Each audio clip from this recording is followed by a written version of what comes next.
What's up, Creamers? How's it going? How was your day? Really? What a dick. Well, luckily for you, it's me, Hot Joe, and we're here to talk the turkey, like Ted Turner, about some professional wrestling. We don't have to worry about human rights. The humans will all be gone. You know. Okay. We're going to talk about what I did when I was in Chicago, Illinois. Spoiler alert, it was wrestling related. All that on this episode of Room 4.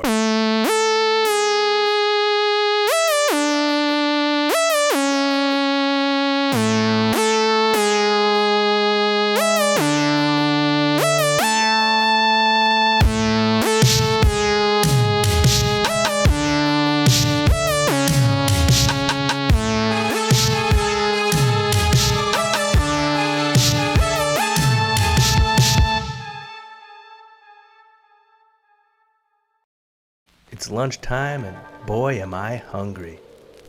But I already had tacos for breakfast. Oh yeah, Danny's Drippin' Wet Tacos has Dripperitos now. And I got one. Let's see if this thing is even good. I mean, oh my god. It's the most delicious burrito the world will ever know. It's as if the food gods have blessed me with flavors only I have discovered.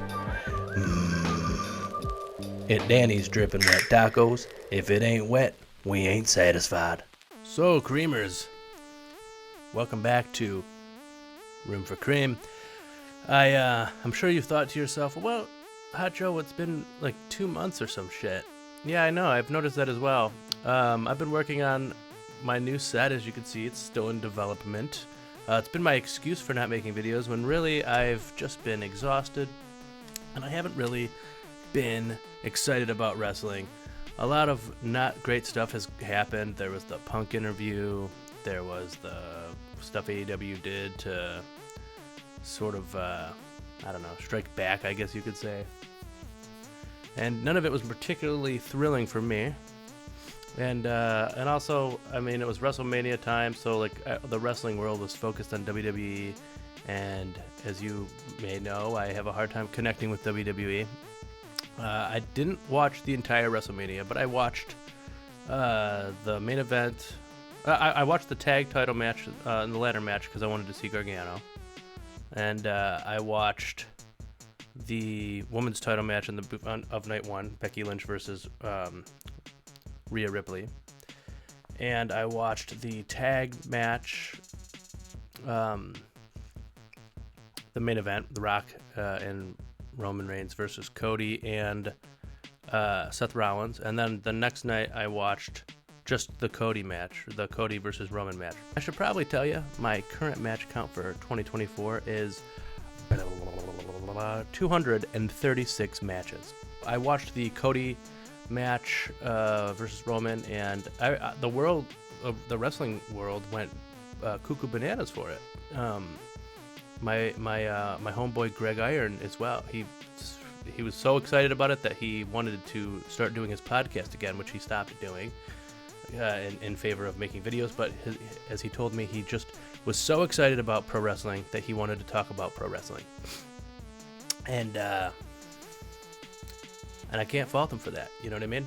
Now, did it excite me that much? No, not really. I thought that the main event was I love Cody, okay? But seeing that main event, it was just such a Cody Rhodes thing, like as far as like being an AEW fan goes. Whereas I kind of forgot that when he was in AEW, his matches were like known for being overbooked. I love Cody Rhodes. He's one of the reasons that I started getting back into wrestling, back when he was in the Bullet Club. But that match wasn't that cool. I mean, I'm glad Cody Rhodes won. It was the best result. I mean, the crowd was so fired up for it. It was great. But like the match itself, I watched it with my wife. Afterwards, she was like, I was like, that was cool and all, but this is just not my kind of wrestling. And she was like, well, she doesn't really watch wrestling, And she was like, well, what do you mean? And I'm like, I'll show you. So I put on Revolution just to show her Will Ospreay versus Konosuke Takeshita. And I think she got what I meant. You know what I mean? She was like, this is more like athletic, and it's more hard hitting, and it's more exciting. And I'm like, yeah, this is what a good match is to me. And the Cody Rhodes match isn't a good match to me. You know, I know that a lot of people loved it, and I have a friend who, my friend David, messaged me and said that it was the best WrestleMania. Well, he actually said it was the best main event ever. I'm going to assume he means WrestleMania. And sure, maybe, I don't know, but definitely not the best main event ever. But maybe it's the best WrestleMania match ever. I don't know. I personally love Daniel Bryan versus Batista and Randy Orton, but this one was good too. It just wasn't a good match. I mean, if I had to rank it on my coffee, ranking it on cups of coffee, probably a 1 cup. I'm sorry, but that's just it.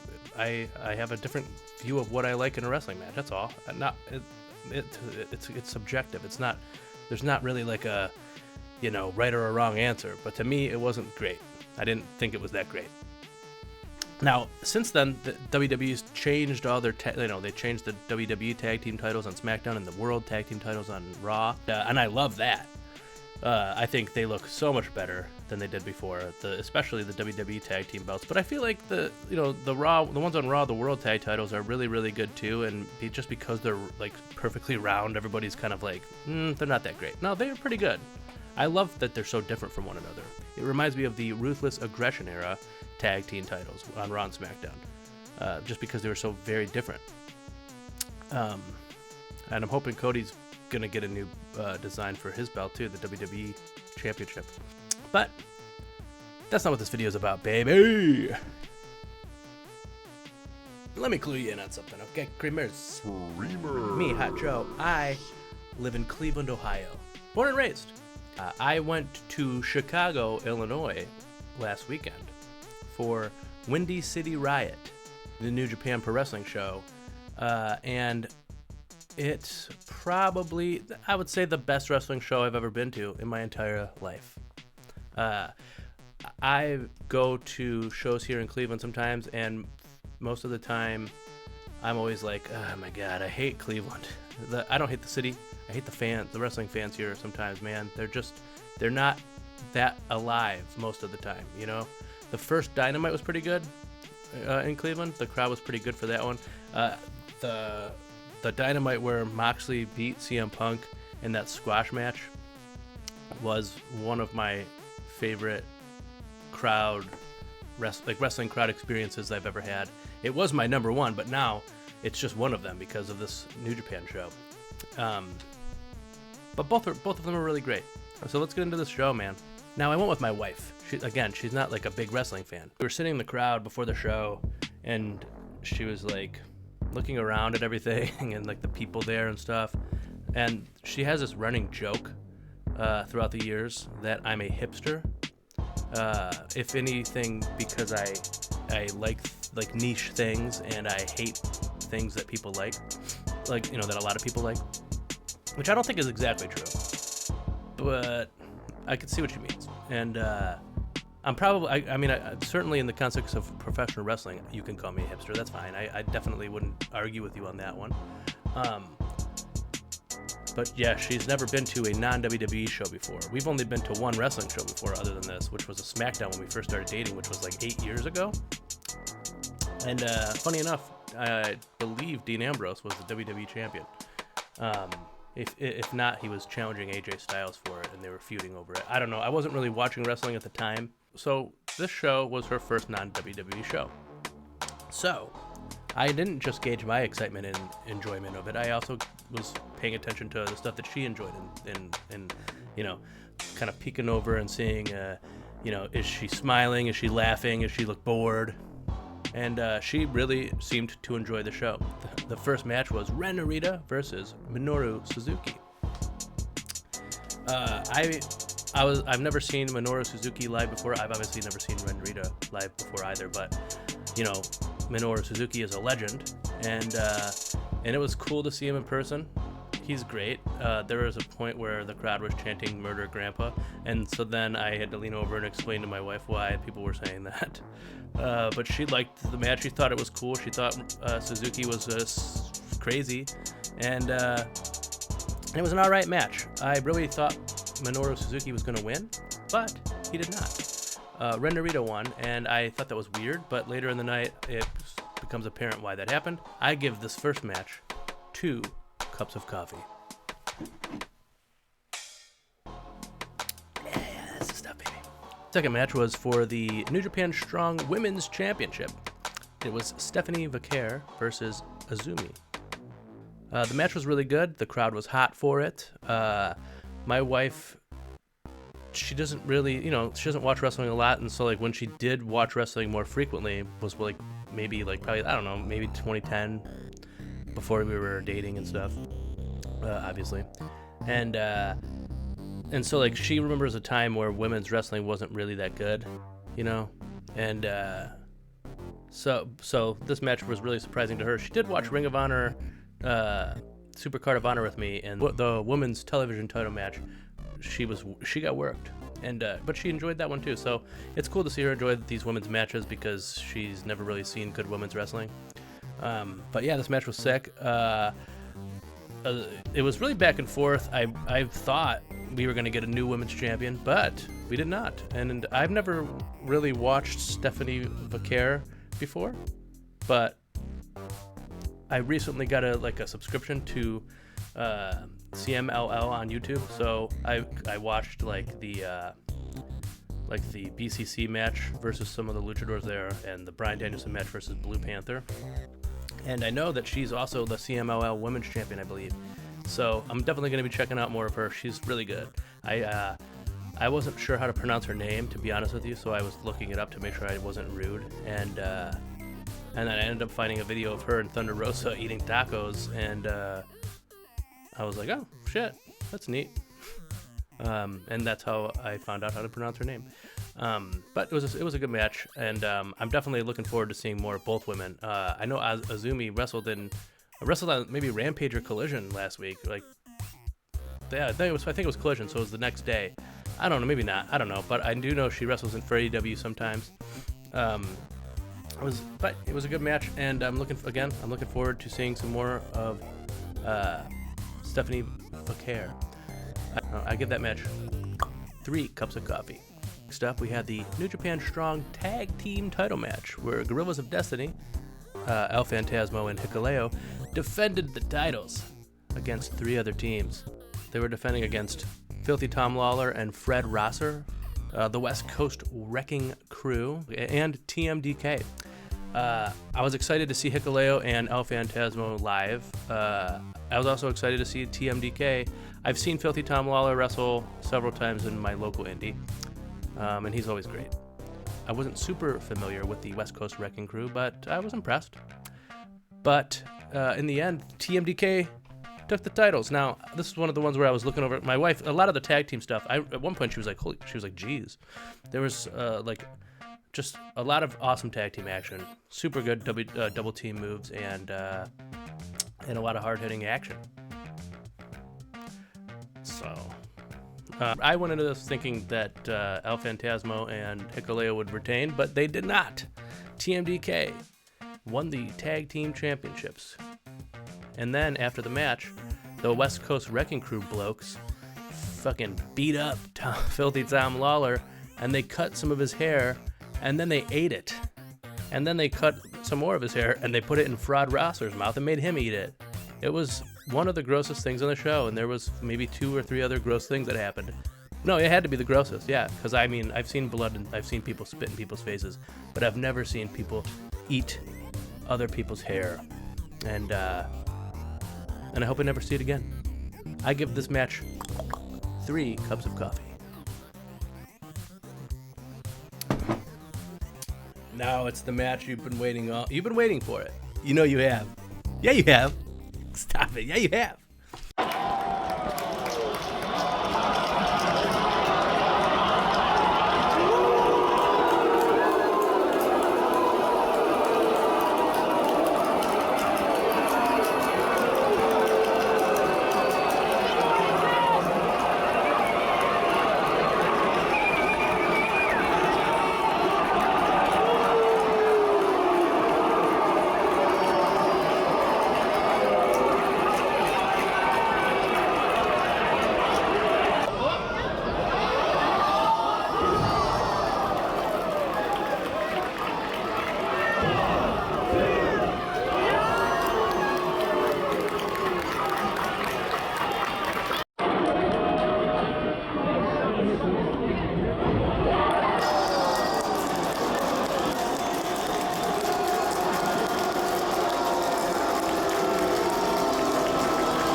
Shota Umino versus the scapegoat, Jack Perry.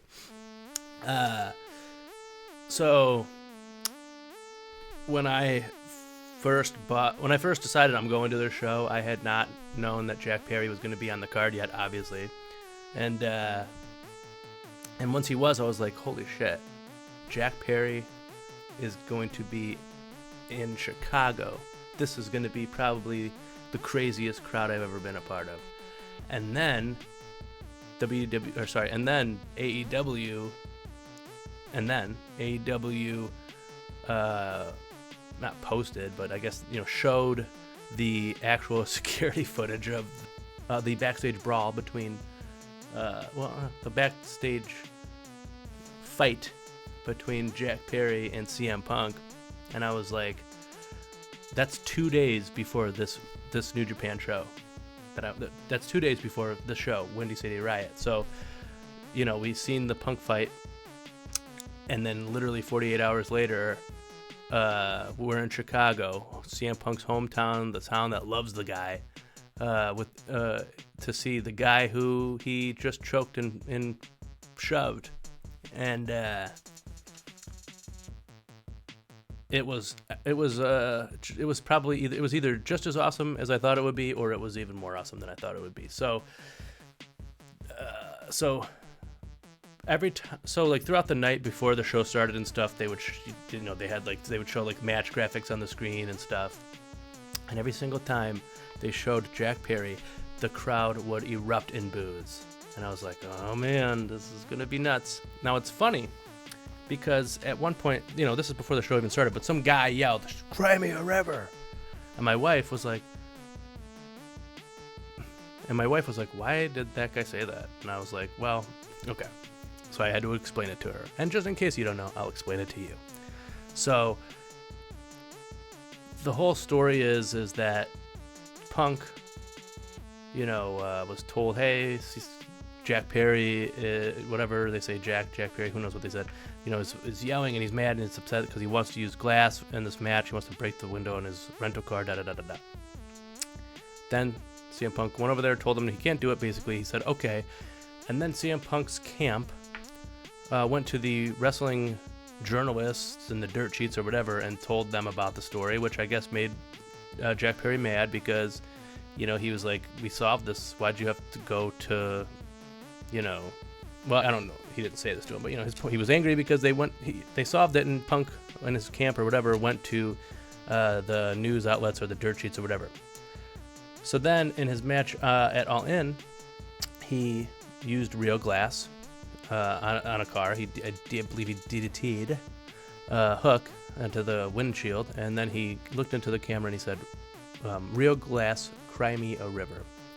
Now that's what made Punk so upset, because CM Punk is a straight-laced guy. He's never done anything like that before. He doesn't get sarcastic. He doesn't say things into the camera. He's very hush-hush, and he doesn't ever voice his opinion about things. Oh wait, no, that's right. That is a very CM Punk thing that Jack Perry did. But as you know, CM Punk is a hypocrite. Anyhow, so I explained it to her. Now, I was glad I did, because fast forward to this match. Jack Perry's, entrance is starting. He's got this security team with riot shields and stuff that walk out before him. He comes out draped in the Chicago flag. The crowd is booing. Now, I thought the crowd was 100% anti Jack Perry, but I do find out later throughout this match that that's not the case. So Jack Perry's got the Chicago flag, and then he puts his back to the camera and undrapes himself in the Chicago flag, and on the back of his jacket it says, "Cry me a river." It was hilarious. But the crowd popped for that. It was I think, from what I've learned from this match, and then from the Young Bucks match that was in Chicago right after their suspension from their fight with CM Punk, and how they were, doing things to mess with the Chicago fans. It seems like they like to be seen. I think they're like, I know what you're doing. You're doing that to me, and I appreciate it. So it was cool, but the crowd mostly booed him. And then they did like a "Oh, cry me a river" chant, which was fun. At one point they did a "You got choked out," and then it was dueling chants. Like at first it was just that, but then after a couple seconds there was like people who were like, "No, he didn't." So, and it was literally on the left side of me where I was sitting, which was on the hard cam. It was the "No, he didn't." So over here it was, "You got choked out." "No, he didn't." "You got choked out." "No, he didn't." It was fun. It was fucking fun. And then, you know, he was playing to the crowd a lot. Shota Umino was his opponent, and Umino's good. And, you know, so obviously Jack Perry's the heel. There was a certain point in the match where he Irish whipped Umino into the corner, and then he did CM Punk's running, like, jump, you know, running knee strike into the corner where he stays up there for a second. And the crowd knew what he was doing. They were like, you know, they were tongue-in-cheek booing, it was like. And then he threw him down on the ground, and the crowd started chanting GTS. So Perry went like this, and they lost their shit. And then he picked up Umino, and he went for the go to sleep, but he reversed it into a DDT. In the end, though, Shota Umino did beat Jack Perry. I kind of wanted Perry to win because I thought that would have been just great, but it's all right that Umino won. And besides, this is apparently reportedly Jack Perry's last match in New Japan. They shook hands when Perry was walking back through the, you know, up the ramp and everything. People were reaching out to give him high fives. Like, they didn't hate him as much as you think, you know, as much as I thought.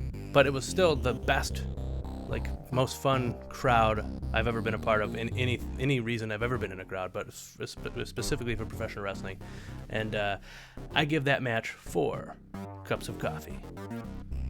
The next match was Mustafa Ali, Chicago boy, versus Hiromu Takahashi. Now, I'm a huge Takahashi fan. He's been one of my favorite junior heavyweights, but maybe my favorite junior heavyweight for quite some time. I'm a huge fan of him, and I was thrilled to see him wrestle in real life. It was one of the matches that my wife seemed to be the most entertained by because of Daryl Jr., which, if you don't know, Daryl Jr. is a stuffed cat. But he used to have a cat called Daryl. It was a stuffed cat. Now it's a stuffed animal of a cat. And now he has Daryl Jr., and it's like a muscular, ripped stuffed animal cat. But, you know, he would, you know, talk to it, pick it up. You know, he would interact with it throughout the match, and that was really entertaining to my wife. It wasn't the most exciting Hiromu Takahashi match that I've ever seen, but it was certainly a good one, and it was awesome to see him live in person. The crowd for the show was very pro New Japan. You know, they wanted to see the New Japan guys. They weren't necessarily wanting to see the more famous guys, I guess you could say. Like, they really rooted for Takahashi in this match. I mean, they were of course excited for Mustafa Ali, and he did win the match, but they were like really, really there for Takahashi. There was a point though where I don't know what happened, but Mustafa Ali got busted open like on the top of his head or something, and I don't think it was supposed to happen because he, like, you know, it wasn't like dramatic in the part of the match. He like kind of looked at, you know, touched his head and looked at it and, oh shit. But it was a good match. I would give that match 3 cups of coffee. The next match was Eddie Kingston and 3 mystery partners versus Gabe Kidd and 3 mystery partners. Now, Eddie Kingston's mystery partners were Jeff Cobb and TJP from United Empire. And a surprise, Homicide was his third mystery partner. And I've never seen Homicide live either, so that was awesome as well. Then Gabe Kidd made his entrance, and his mystery partners were David Finlay, of course, the leader of the Bullet Club War Dogs. Kenta, who I've never seen live. I mean, I've never seen any of these Bullet Club guys live, but I was very excited to see Kenta. I was excited to see all of them. I like David Finlay, you know that.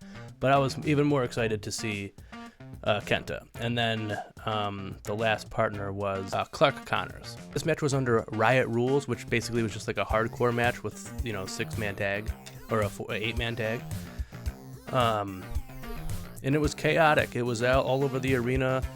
People were fighting in the crowd, and they were like near us, and people were over there, slamming people in tables, and people over there slamming people in guardrails, and then there was like barbed wire and tacks and all that kind of stuff. My wife has never seen a match like that before, not live, not on TV, and she seemed to enjoy it more than I would have thought she would. She does not like that kind of stuff, but I think just because of the chaoticness and like the I don't know what's going to happen kind of feel for the match, that she probably found it more exciting than she would have thought.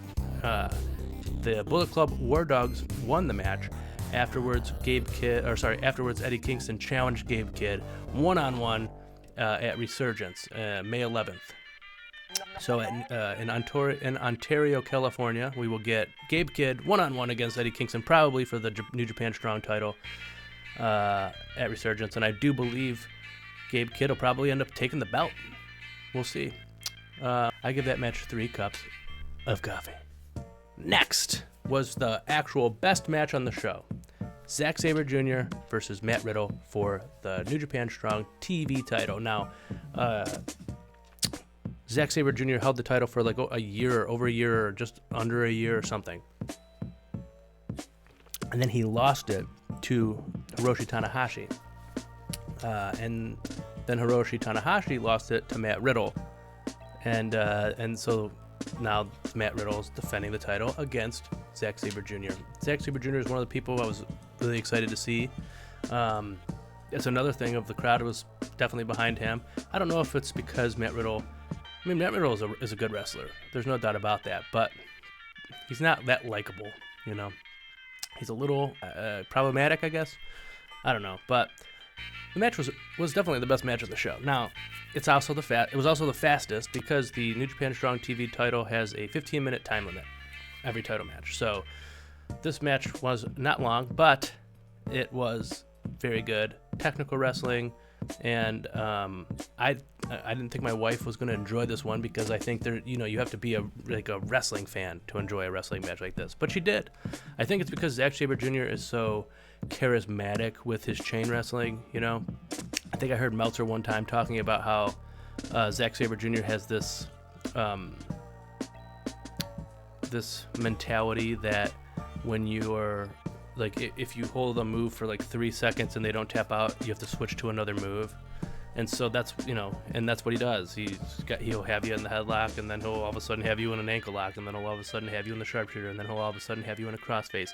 And but it just always seems like you can't out wrestle this guy. Him versus Bryan Danielson is the reason that I even have the coffee ranking thing on my show, is because I was like, oh man, I want to express how much this match was good. So the match was great. Matt Riddle wrestles barefoot, and the night before, me and my wife watched Iron Claw. I had already seen it in theaters, and I watched it again a couple weeks ago, and she was just like, that's so weird that Kevin Von Erich wrestles barefoot, and I'm like, a guy's gonna wrestle barefoot tomorrow when we go to the show, because Matt Riddle wrestles barefoot. So in the match though, Zack Sabre Jr. was actually working his toes. He did he's snapped his toes, and he was stretching his feet in weird spots and stuff. It was disgusting because you're touching another person's feet, and that's gross.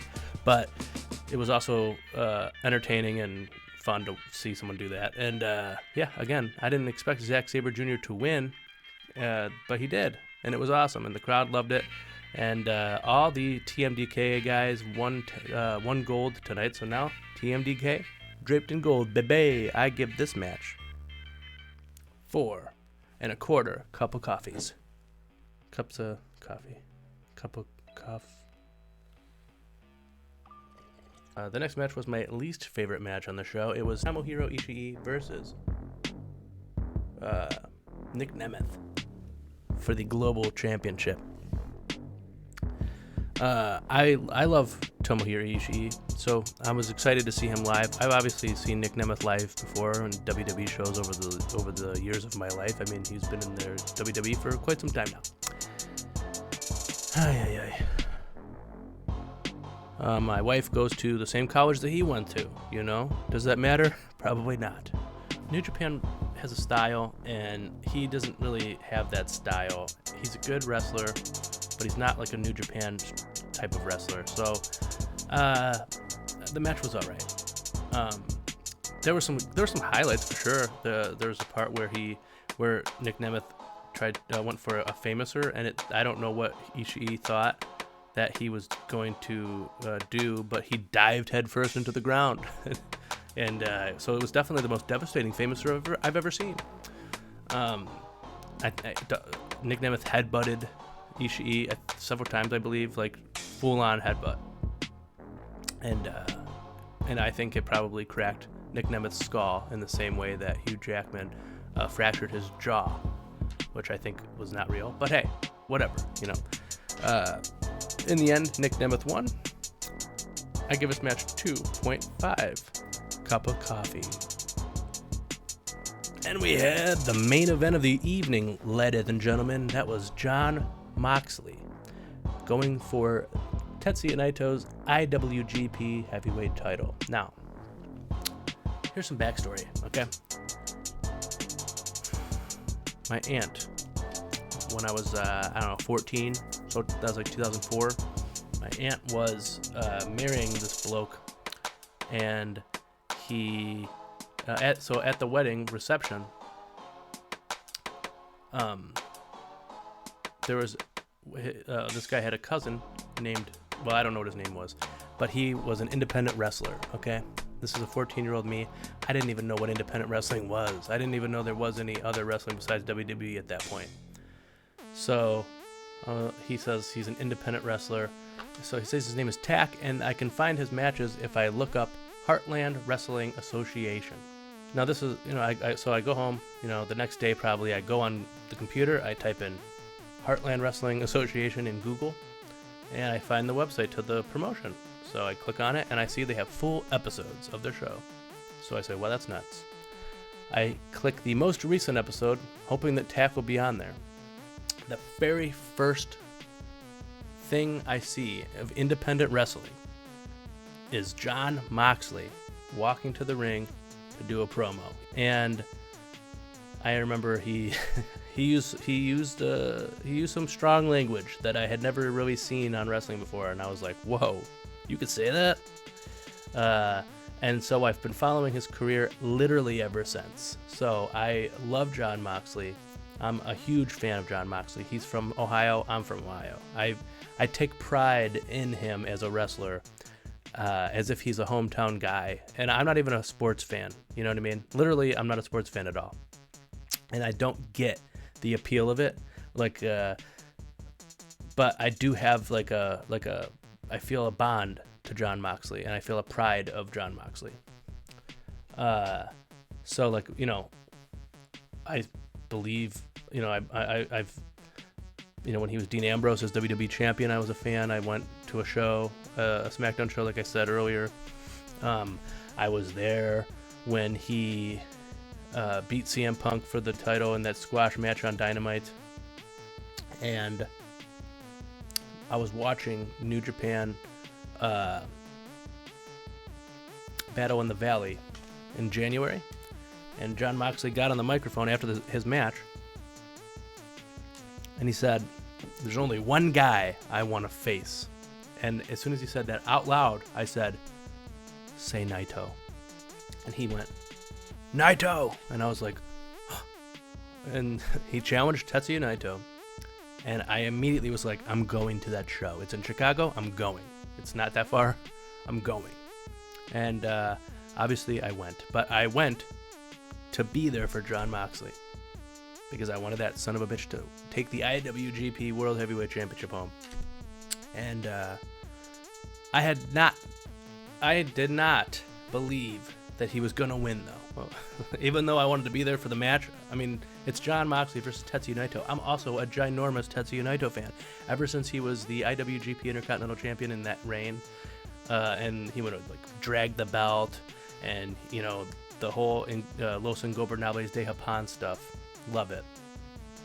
So to see Tetsuya Naito live for the very first time, and to see him against Jon Moxley, and to see that before the world title of New Japan, the IWGP World Heavyweight title, I'm like, I'm all there for it.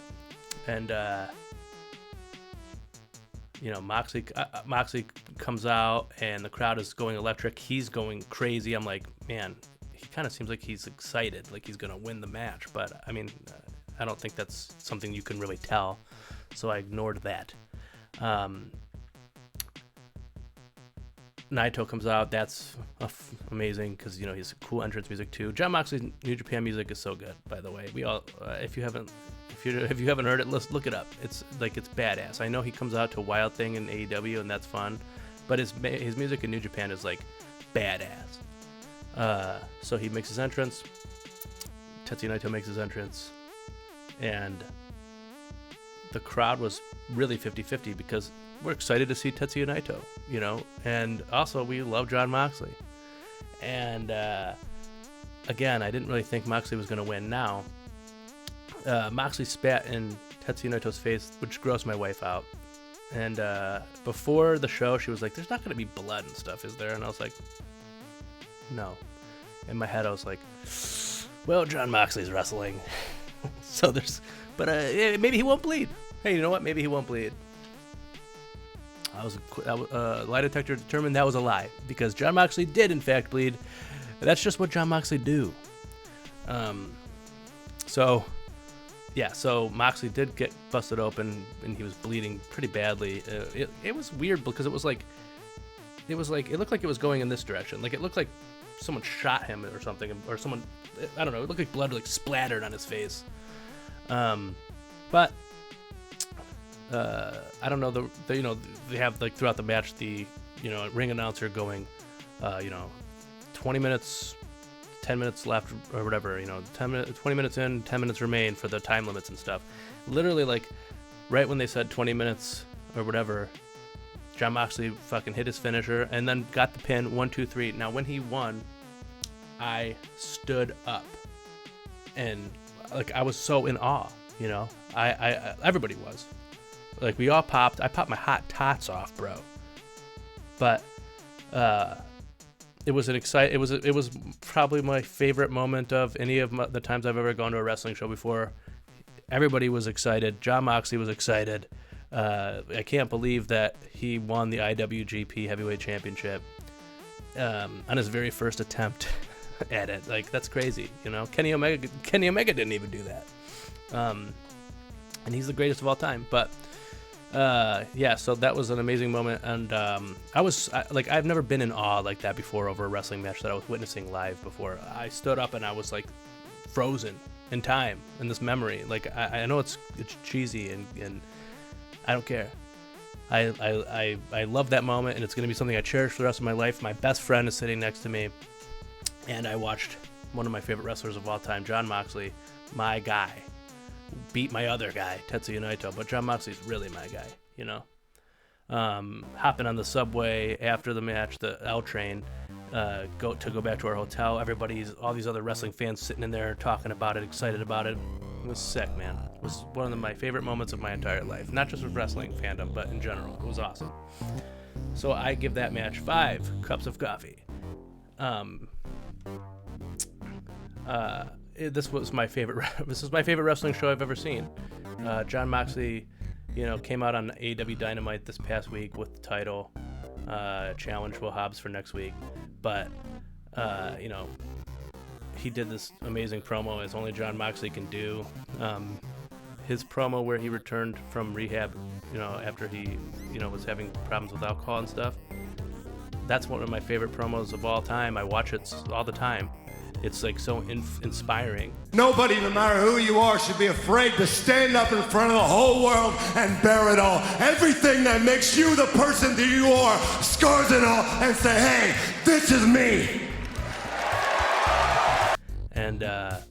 And he gave another speech, he gave another promo like that on Dynamite this past week, and it's like, it got me thinking of an idea for a video that I'm gonna do, because just a spoiler alert for you, I don't really think that Jungle Boy, Sammy Guevara, Darby Allin, and MJF are the 4 pillars of AEW.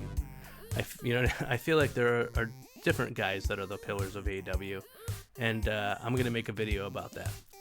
But if you can't tell from what I'm saying, obviously one of those pillars is Jon Moxley, and he's Hangman is the heart of AEW, but so is Moxley, and I love the man. I had a great time watching that show, and I had a great time talking to you creamers about it.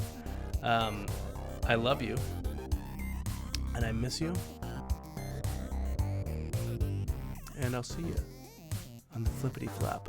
Good night, creamers.